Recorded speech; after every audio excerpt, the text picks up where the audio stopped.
دا مرستې چې د چرګانو د چوچیانو تولید ماشینونه د لمریزې برېښنا د تولید وسایل او همداراز د یوه کال لپاره د چوچیانو د پالنې او روزنې وسایل پکې دي.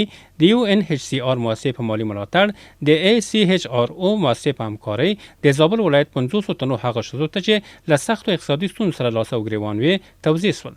د چارواکو په وینا وروسته له یوه کال څخه به دا ښځې له اقتصادي پلوه پر ځان بسیا او ستونزې به یې حل سوي وي.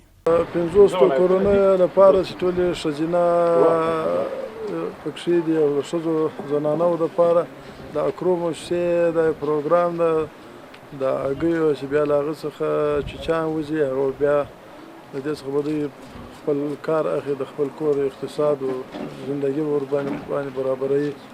او دغه ماشینانو سولر او بیټرۍ تقریبا یو دانه 50,000 افغانۍ قیمت لري.